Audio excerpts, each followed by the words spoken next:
എല്ലാവർക്കും എൻ്റെ വിനീത പ്രണാമം. ശ്രീ വിശ്വ വാസ്തുവിദ്യ എന്ന എളിയ ചാനലിലേക്ക് നിങ്ങളെ സ്നേഹപൂർവ്വം സ്വാഗതം ചെയ്യുന്നു. അസുരന്മാരുടെ ഗുരുവായ ശ്രീ ശുക്രാചാര്യൻ തൻ്റെ നീതിശാസ്ത്രത്തിൽ ഉപയോഗപ്രദമായ നിരവധി കാര്യങ്ങൾ പറഞ്ഞിട്ടുണ്ട്. ശ്രീ ശുക്രാചാര്യനെ പറ്റി കൂടുതലൊന്നും പറയണ്ടല്ലോ. ശുക്രാചാര്യൻ എങ്ങനെയാണ് അസുരഗുരുവായതെന്നും അദ്ദേഹത്തിൻ്റെ ഗുരുക്കന്മാർ ആരെല്ലാം, അതുപോലെ അദ്ദേഹത്തിൻ്റെ ശിഷ്യന്മാർ ആരെല്ലാം എന്നിവയെ പറ്റിയെല്ലാം മുമ്പ് ഈ ചാനലിലൂടെ വിസ്താരമായി പറഞ്ഞിട്ടുണ്ട്.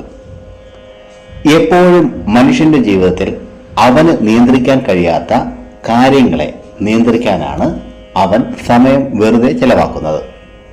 ശ്രീ ശുക്രാചാര്യൻ തന്റെ നീതിശാസ്ത്ര ഗ്രന്ഥത്തിൽ മനുഷ്യന് സ്വയം നിയന്ത്രിക്കാനാകാത്ത 6 കാര്യങ്ങളെക്കുറിച്ച് പറഞ്ഞിട്ടുണ്ട്.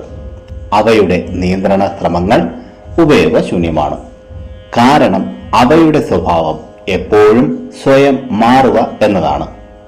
അവയെ നിയന്ത്രിക്കുന്നതിന് പകരം ആത്മീയ പാതയിലൂടെ സഞ്ചരിച്ച് അവയെ ഇല്ലാതാക്കുകയാണ് നല്ലത്. ആർക്കും എന്നേക്കും സൂക്ഷിക്കാൻ കഴിയാത്ത 6 കാര്യങ്ങളെപ്പറ്റി പറഞ്ഞിരിക്കുന്ന ശ്ലോകം ഏതാണെന്ന് നോക്കാം. ശ്ലോകം ഇതാണ്: യൗവനാം ജീവിതം ചിത്തം ഛായ ലക്ഷ്മിഞ്ച സ്വാമിത ചഞ്ചലാനി ശതേതാനി ഗത്യോ ധർമ്മരഥോ ഭവേത്. ഈ ശ്ലോകത്തിന്റെ അർത്ഥം എന്താണെന്ന് പറയാം. യൗവനം, ജീവിതം, മനസ്സ്, ലക്ഷ്മി, ധനം, ശക്തി എന്നീ 6 കാര്യങ്ങളും വളരെ ചഞ്ചലമാണ്. ഇക്കാര്യം മനസ്സിലാക്കുകയും ആത്മീയ പ്രവൃത്തികളിൽ വ്യാപൃതരാകുകയും വേണം. വിസ്താരത്തിൽ അല്പം നോക്കാം. ഒന്നാമത്തേത് യൗവനം. എല്ലാവരും തൻ്റെ യൗവനവും അതിനോടൊപ്പമുള്ള സൗന്ദര്യവും എപ്പോഴും ഇതുപോലെ വേണമെന്നും വാർദ്ധക്യം വ്യാപിക്കരുതെന്നും ആഗ്രഹിക്കുന്നവരാണ്. പക്ഷേ ഇത് ആർക്കും സാധ്യമല്ല. ഒരു നിശ്ചയ സമയത്തിന് ശേഷം എല്ലാവരെയും യൗവനം വിട്ടൊഴിയുന്നു. ഇത് പ്രകൃതി നിയമമാണ്.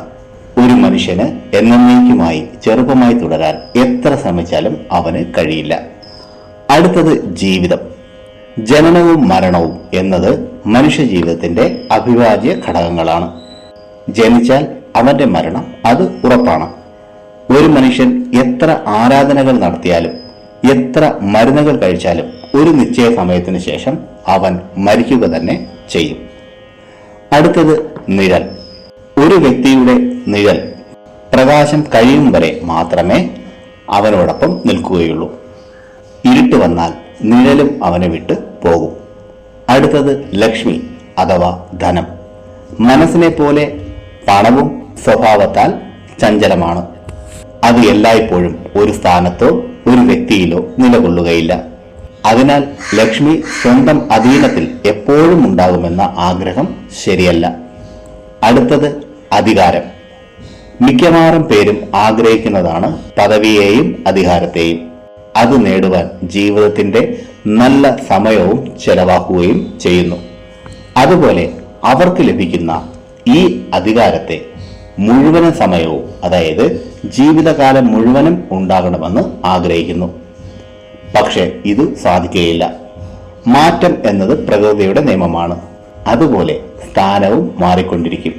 ഇക്കാര്യങ്ങളൊക്കെയാണ് മനുഷ്യന് സ്വയം നിയന്ത്രിക്കാനാകാത്തതും എന്നാൽ അതിനായി വ്യഥ ശ്രമിക്കുന്നതുമായ കാര്യങ്ങൾ. പ്രിയരെ, ഈ അധ്യായത്തിൽ പറഞ്ഞ കാര്യങ്ങൾ നിങ്ങൾക്ക് പ്രയോജനപ്പെട്ടു എന്ന് ഞാൻ വിശ്വസിക്കുന്നു. ഇഷ്ടമായെങ്കിൽ ലൈക്ക് ചെയ്ത് എന്നെ അറിയിക്കുക. നിങ്ങളുടെ ഇഷ്ടദേവന്റെ പേര് ഒന്ന് കമന്റ് ബോക്സിൽ എഴുതുക. മറ്റുള്ളവർക്ക് പ്രയോജനപ്പെടുന്ന രീതിയിൽ എന്തെങ്കിലും ഉണ്ടെങ്കിൽ വേണ്ടപ്പെട്ടവർക്കായി ഷെയർ ചെയ്യുക. ഈ ചാനലിലെ പഴയ വീഡിയോകളും കാണുക. പിന്നെ ഞാൻ എപ്പോഴും പറയുന്നത് പോലെ സത്യസന്ധമായ യഥാർത്ഥ വാസ്തുവിദ്യ രഹസ്യങ്ങളും സനാതന ധർമ്മത്തിലെ സാധന, ഉപാസന, മന്ത്രരഹസ്യങ്ങളും ഹസ്തരേഖ വിജ്ഞാനവും സാമുദ്രിക ശാസ്ത്ര രഹസ്യങ്ങളും അറിയാനായി നിങ്ങൾ ഈ ചാനൽ സബ്സ്ക്രൈബ് ചെയ്യുക. നിങ്ങൾക്കെല്ലാവർക്കും സർവേശ്വരന്റെ അനുഗ്രഹം ലഭിക്കാനായി ആത്മാർത്ഥമായി പ്രാർത്ഥിച്ചുകൊണ്ട് നിർത്തുന്നു. നന്ദി, നമസ്കാരം.